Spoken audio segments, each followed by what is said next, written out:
Pronto. Estamos aqui com o Diogo Albuquerque, que foi projetista da BR-432 em Roraima, né, que foi o tema do nosso trabalho, junto com o Douglas aqui também, que chegou do trabalho também. É um prazer, Diogo. Muito obrigado por você se dispôs a dar essa entrevista. Era uma honra poder ajudar. Ok. A primeira pergunta que nós fazemos é como foi desenvolvido o projeto de pavimentação da BR-432 lá em Roraima? Certo. Então, o projeto ele foi desenvolvido com base em todos os manuais do DENIT, utilizando as diretrizes para projeto geométrico, depois para projeto de terraplanagem, projeto de drenagem. Foi desenvolvido todas as disciplinas do projeto, né? Todos os manuais do DENIT, né, para projeto geométrico, utilizamos todas as instruções de serviço que tem nos manuais do DENIT, tanto para geometria, terraplanagem, pavimentação, estudo de tráfego, ensaios geotécnicos, topografia. Todos esses quesitos foram analisados e eles foram feitos utilizando o software Civil 3D, alguns outros softwares também de sinalização, software para drenagens. Foi basicamente esse que foi a elaboração do projeto, foi com essas normativas. Uma pergunta, a BR-432, ela não está no site do DENIT, do Plano Nacional de Contagem de Tráfego. Ela foi federalizada, tudo, mas como é que vocês chegaram ao resultado? Como é que vocês conseguiram, já que não existe essa BR-432 no site do DENIT? Sim, então, ela não encontra-se no site do DENIT, né, porque ela é uma BR nova. Esse trecho ele foi inaugurado recentemente, o projeto ele foi aprovado em 2021 e a obra foi em execução e foi inaugurada recentemente. Quanto ao estudo de tráfego que a gente não tinha informação do PNCT, nós fizemos a contagem de tráfego manual, foi colocada uma equipe lá à disposição por uma semana com a ficha de todos os tipos de caminhões e veículos de passeio, e eles foram fazendo a contagem de todos os caminhões e em alguns casos eles também tinham um posto de parada que eles iam perguntando o tráfego, né? Que isso é um ponto que também quer saber na instrução, se você está indo sempre, se você está fazendo aquela viagem uma vez ou outra, se é um caminhão de carga ou se é um veículo de passeio só, se o caminhão está indo cheio ou se ele não está indo cheio. Nós não tínhamos balança, né? Naquele trecho não tinha local para pesar os caminhões, mas a gente fez essa verificação de passar, perguntando ao motorista se estava cheio ou não. Como é que foi feito o método construtivo da pavimentação da BR? A BR ela foi um segmento específico de aproximadamente 8 quilômetros, né? Como nós estávamos inserindo um trecho relativamente pequeno, a extensão total da BR, que eram mais de 400 quilômetros, nós não pensamos nem teve a ideia de mudar o tipo construtivo. Em virtude das questões logísticas, a BR lá ela era pavimento asfáltico. Então nós trabalhamos com essa ideia. E com base no número N, todo o dimensionamento das camadas, nós chegamos no pavimento asfáltico, que inclusive ele foi uma espessura um pouco diferente do outro trecho da BR, porque foi feito mais recente, então ele pegou um tráfego maior, nós colocamos acostamento. O nosso trecho tinha um acostamento específico de 2,5, enquanto o resto da BR quase toda não tinha. O nosso asfalto deu uma camada de 7,5 e todo o resto era 5 centímetros, uma camada simples. Então teve essa pequena variação, mas nós adotamos o mesmo tipo de pavimentação do restante da BR. Isso. Qual a importância da construção da BR-432 para o desenvolvimento daquela área, aquele local? Certo. A BR-432, como o nome já diz, o número 4 é que ela não é uma principal, como a BR-174, mas ela era uma intermediária, pode-se dizer. Então ela era paralela à BR-174 e ela servia para ajudar no escoamento ali da região, porque é uma região com grãos que também tem muito, não posso dizer, venda de peixes, então tinha uma escoagem de insumos ali grande, então isso auxiliaria desafogamento do tráfego na BR-174. Né? Qual foi a taxa de cálculo, quando você fez o número N, qual foi a taxa de crescimento que você usou?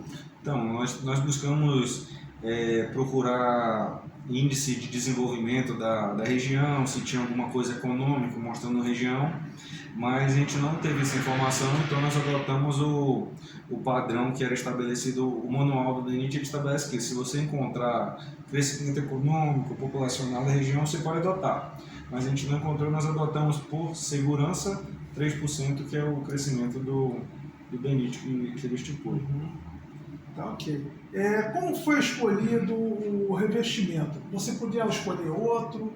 Se você fizesse o cálculo de outro, poderia ter sido? Então, nós até poderíamos ter feito o estudo para verificar ali um outro tipo, mas a região norte, ela é bem característica de, por exemplo, nós não temos brita lá, então um pavimento rígido ficaria um pouco mais complexo. As bridas até que são usadas para pavimentação a gente acaba trazendo de outros cantos, lá tem muito seixo rolado, que ele não é bom para fazer concreto asfáltico, então a gente focou mesmo no pavimento asfáltico. Qual a distância média de transporte? Só para a gente ter uma ideia, o pessoal ter uma ideia aqui. O nosso asfalto, os nossos insumos asfálticos vinham de Manaus, que davam aproximadamente 800 quilômetros. Mas os insumos asfálticos eram depositados em tanques no nosso destacamento, que foi montado a usina de asfalto, e de lá até a obra ele ia mais ou menos uns 8 km de DMT. DMT.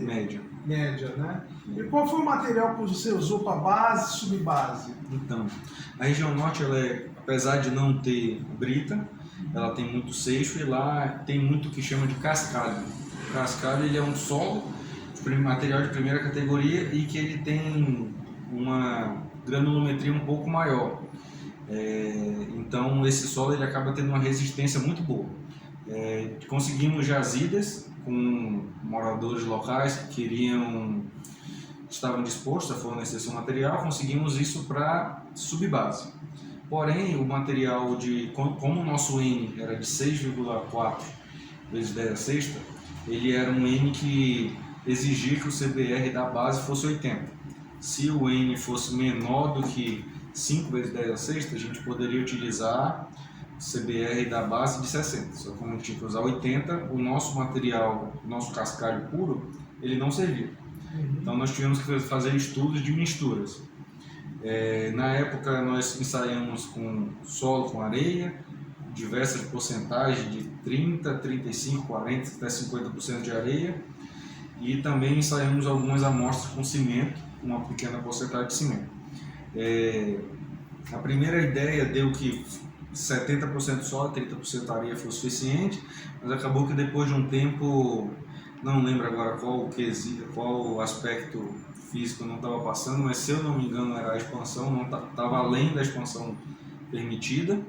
Então nós acabamos colocando um pouco mais de areia e isso reduziu a expansão e a mistura atendeu. Então nós ficamos utilizando a jazida que servia para subbase, ela servia para uma outra região dela adjacente, misturada com areia servia como base. Aproveitando já deixa, nós colocamos no trabalho, inclusive, os ensaios de granulômetro, liquidez, tudo isso. Me diz, como é que você fez isso? Então, isso foi um trabalho bem demorado, né? Nós tínhamos uma equipe de laboratório lá da equipe do batalhão, que eles estavam realmente focados com isso. Tinham as outras obras do batalhão, mas essa equipe estava focada nisso, então a gente fazia as coletas com eles, nós tínhamos uma equipe de topografia que locava os pontos. Isso nós tivemos uma cobrança, mas que é necessária para o projeto do DENIT de representação, de acordo com todos os manuais, tinha que ter o mapa o plano de sondagem, de exploração, de estudo da jazida, com a marcação de todos os pontos.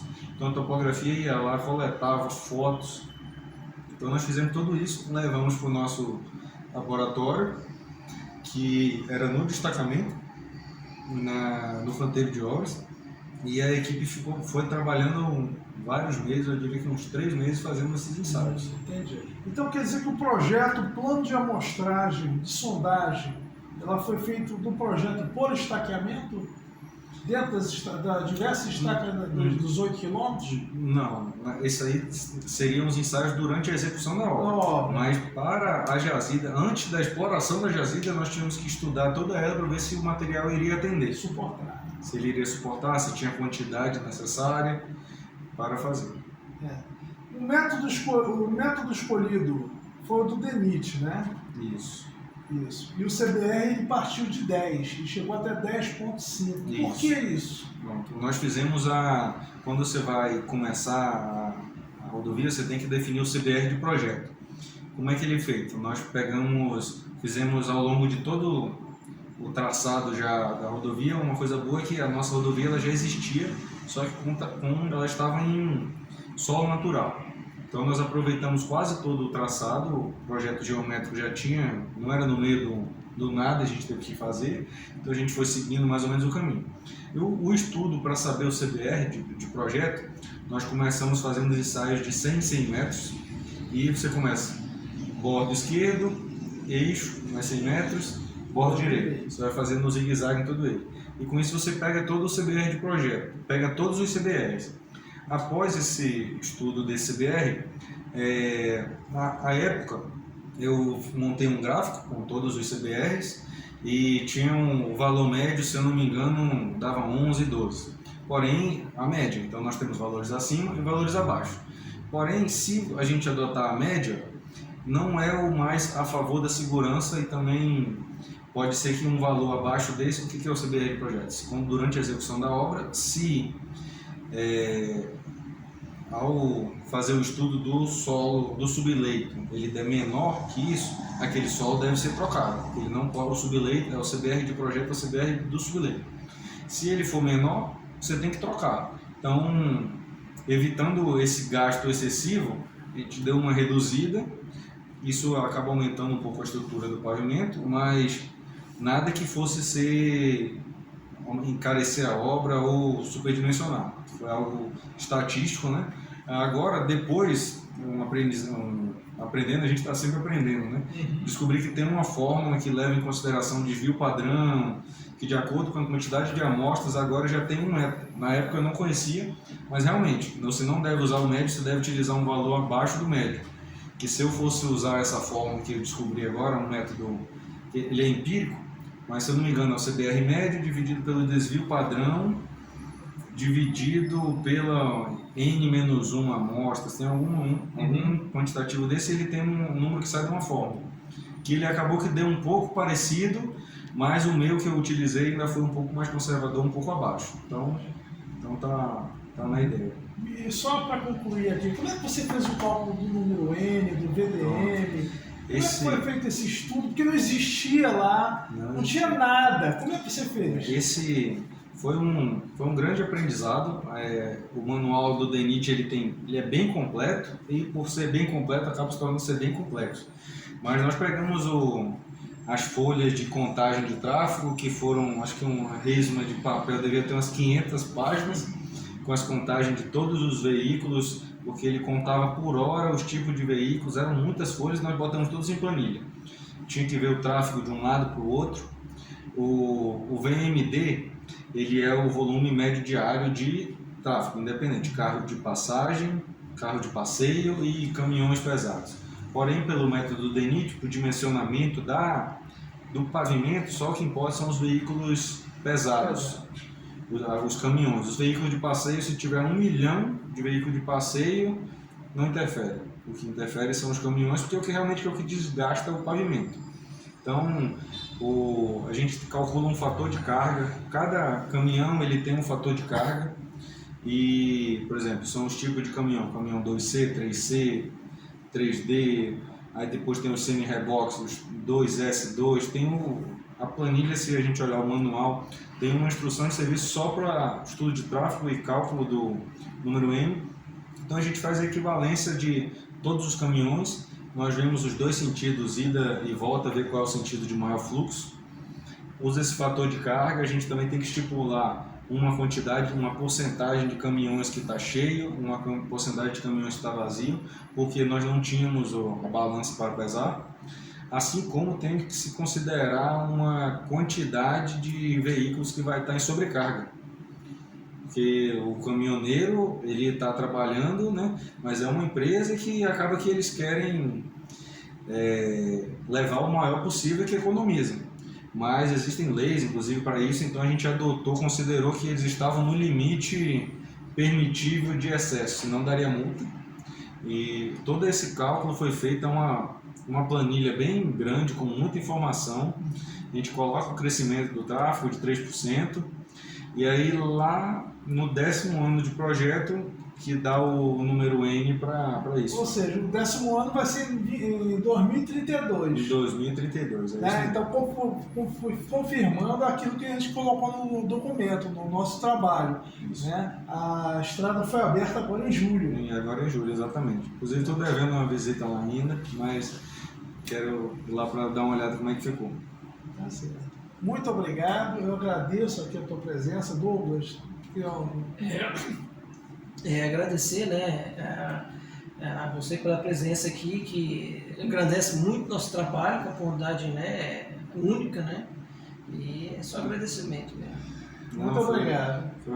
Espero contribuir em alguma coisa aí, é uma área muito legal essa de projetos rodoviários, até hoje estou trabalhando com isso, não como rodovias, mas ainda estou trabalhando na parte de infraestrutura urbana e é uma área muito legal.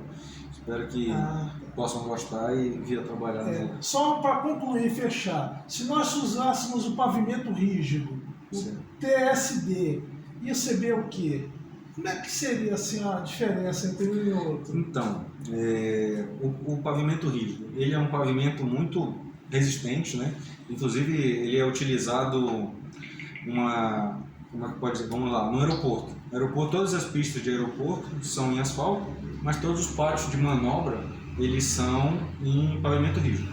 Isso tem uma explicação. O pavimento asfáltico ele tem uma característica que, de acordo com a frequência que passa em cima dele, ele aumenta ou diminui a resistência dele. Numa pista, a frequência ela não é tão alta, então isso acaba mantendo a resistência do asfalto boa. No pátio de aeronaves, a frequência ela é bem maior, por causa das viaturas indo e voltando, então isso acaba prejudicando. Então, ela não seria um pavimento muito adequado. Agora vamos para a rodovia. A rodovia ela tem uma frequência ok, só que para o aeroporto é muito caro, o pavimento rígido ele é bem mais caro, em torno de 4 vezes a mais, além de que o fator logístico na região ali ia prejudicar muito para a gente precisaria de muito mais brita para fazer a região ali. Então, realmente seria o ideal o asfalto. Aí o TSD ele é um pavimento que ele acaba que nem é considerado um pavimento, porque ele é um tratamento, um nome já diz, tratamento especial. Ele é uma solução temporária ou uma solução para um tráfego pequeno, né? Dura no máximo quantos anos? No máximo 2 anos se não tiver muito tráfego, porque a própria chuva, o TSD você joga tratamento superficial duplo, joga uma camada de brita, joga o tratamento superficial que seria um RR, depois joga uma outra camada de brita e um outro RR. Então ele não tem muito uma resistência, um ligante, então os carros vão passando, ele vai se desgastando e com o tempo logo as rodas dos equipamentos dos carros estão passando por cima da base, isso vai danificando a base e aí com isso perde a resistência, porque a capa de rolamento, que seria o TSD ou o asfalto, no pavimento rígido é diferente. O pavimento rígido ele já funciona como base e capa de rolamento. Mas no TSD, logo ia chegar na base e danificar a estrutura do pavimento. Então, também não seria uma solução muito boa. Seria uma solução mais barata, mas que geraria muito mais manutenção no curto prazo. Entendi. Bem, eu falei que era a última, né? Mas pode fazer mais uma? Pode. O TSD, tu acharia que... Nós fizemos um cálculo no trabalho dizendo que o pavimento rígido daria 20 centímetros o pavimento. Fora base, subbase, o revestimento. Isso. No máximo, 60 centímetros. Certo. Tá? No teu lá, no que tu fez, deu 30... Deu 38. 38, 37,5, 38. 37 mil. Meio, né? O asfalto. No TSD daria quanto? Daria muito mais e diria que pelo menos um metro e meio ali, talvez até mais, né? Até mais. Que dependendo, teria que ver o dimensionamento certinho, né? É. Mas além de ser uma camada, camadas muito maiores, isso geraria um custo muito maior para, assim, até durante a execução da obra, essa quantidade de material de base e subbase, isso seria um problema. A jazida não teria, tem que encontrar uma outra jazida, ia ter que encontrar isso, a DMT, isso ia influenciar no custo da obra como um todo, né? Porque o diesel, as caçambas que transportam, elas fazem 2 km, 3 km com litro ali. A gasolina, o diesel hoje está muito caro, além de que não ia ser um pavimento resistente, né? Ele não ia ter como é que eu posso dizer, uma estabilidade, com camadas muito grandes assim, não seria muito bom. Isso elevaria muito o grade da rodovia, diversos fatores, até para segurança. Uma rodovia muito elevada, isso prejudicaria, causaria necessidade de defesa. Uma situação lá que a gente teve foi que, como o nosso trecho era em aterro, em boa parte, a região ela era muito plana, então tinha muita região de água, transcurso tinham diversos bueiros ao redor cruzando a rodovia. Agora não tenho certeza, mas eu diria que foram mais de 10. Nós tínhamos um trecho com uma ponte que tinha um bueiro celular duplo, que também era um tráfego... Ainda usa celular ainda? Bueiro celular duplo de 2 metros e era próximo da ponte, alagava, então ele era meio que um bueiro de equilíbrio, porque a água vinha pelos dois lados, então ele era mais para deixar para passagem, para equilibrar ali os dois lados. E tudo isso ficaria muito caro, né? Nesses trechos todos nós tivemos que prever defesa, isso encareceu um pouco o projeto, mas aqui é a segurança, né? Uma vida ali vale muito mais. E tudo isso elevando, sem contar que depois de 2 anos ia ter que fazer manutenção de tudo. Então, ele não seria uma solução para uma via local. A gente calculou uma faixa de 1,70 m de altura. Nossa, quase a minha altura. Só das camadas, então... Não, então tá dentro tá dentro do correto. Tá dentro do correto. Bem, nós vamos finalizar aqui. Muito obrigado. Né? Eu agradeço mais uma vez, Diego. Eu te agradeço assim, realmente à tua disposição, porque você esteve aqui. Muito obrigado. Eu agradeço. Disposição. Eu espero que tenha contribuído aí.